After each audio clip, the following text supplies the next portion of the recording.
going to show you how to hoop with pins on larger hoops and also for freestanding lace. Now, I'm often asked why I use T-pins, and T-pins are those. The answer is I find they come in a pack and there's all different lengths in there, and I find them a little bit more solid than standard pins, and they don't bend as much. Most of my pins are all bent because I've used them in my hoops at some point or other, but the answer is you can use any pins. It's easier if they're a little bit longer rather than short and stubby, but you can use round-headed pins, you can use daisy pins, anything you like. It really doesn't matter. I have hooped this piece of cutaway stabilizer. Now, I will be showing you how to do a proper full hooping in a minute on a smaller hoop because it's easier under the camera, but I just wanted to explain why I use pins, certainly on my larger hoops. Now, if you have a look around the side here, even though this is done up as tight as I can possibly get it by hand, around the edges here, it's still very loose. And if you can see there, I can pull this away very easily with my hand. And the bigger the hoop, unfortunately, the more that is so. The other problem is when you hoop really tight and tighten that screw, the tighter you tighten that, the more it loosens on the edges. So really and truly with larger hoops it can be a lose-lose situation. So the easiest thing to do is to use pins around the edge. The other thing that I do on all my hoops is I put double-sided tape around the inner hoop because it just helps to provide a little bit of tautness and help maintain the tension. However, when you're hooping for freestanding lace, you're using 2 layers of washaway stabilizer. Now, the problem with that, no matter what size hoop you're using, is that you've only got one piece that's actually stuck on to the sticky. So I find using pins makes sure that my stabilizer stays really nice and taut and doesn't move during stitching, and this is especially so when you've got satin stitching because it is pulling. I'm not going to be adding tape today because I've already made a video called How to Hoop Stabilizer for In the Hoop Designs and for floating. I'll put the link in the description of this video so that you can have a look at it later on. As this is a 2-in-1 video, I'm going to be hooping as if I were going to do some freestanding lace. So I've got my washaway stabilizer and I've doubled it over.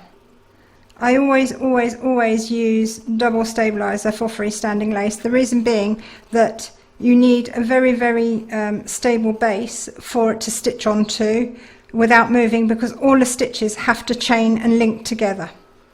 So I've doubled this over, as you can see there, and I'm going to hoop it as I normally would. It's just that it's double layered this time. I'm just going to get the wrinkles out of this gently. Okay, turn this around and chop the roll off. Okay, so what I need to do is make sure that my hoop, my inner hoop should I say, is nice and flat against my work surface there. So I'm just pushing down in the corners just to make sure, and I've got no wrinkles at all. I'm not stretching my stabilizer because if you stretch it, when you release it, it's going to wrinkle, so it's counterproductive. Okay, so now I'm just going to take a few T-pins. In fact, I'm going to use a mixture of pins just so that you can see that it can be done. Okay, so the hardest area to hoop usually is the side that attaches to your machine, because you often find that you've got the hoop that bulges upwards, and it's especially so for the larger hoops. Not so much this is my 5x7, so it's not so bad, But what I do is I take my pin and I just slide it over the top of the hoop, push it straight through both layers, twist and push back in. Now that is not going to move, and what it does is it stops the stabilizer being pulled down through the hoop. Now I'd probably put 3 along a long edge, 1 in each corner and 1 at the shorter sides. So let's use a different pin this time. Exactly the same, put it in and push. And these pins are not going to get in the way of your stitching, which is always a relief, isn't it? So now I do the same the other side. Let's use some round pins this time. As you can see, they're really bent up.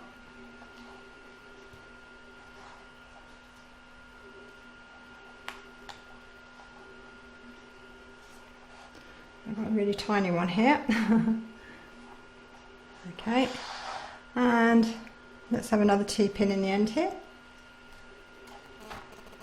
just to mix things up a little bit. And I'm going to put a pin in the end here as well. Now I'm not too worried on a 5x7 hoop about the corners, but the corners you would do in exactly the same way. Just push it through and bend them back round and in, like so.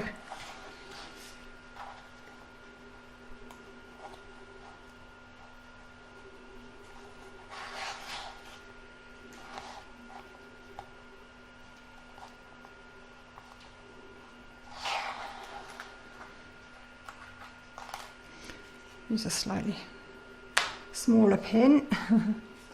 There we are.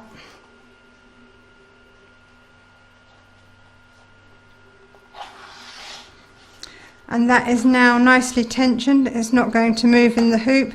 Even if I push on it, it's not going to come loose, and my freestanding lace or whatever I'm going to stitch on there is going to stitch out nicely.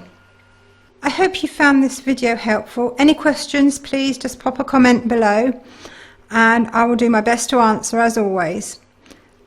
Don't forget to subscribe to be notified of new videos as they're published, and thank you very much for joining me.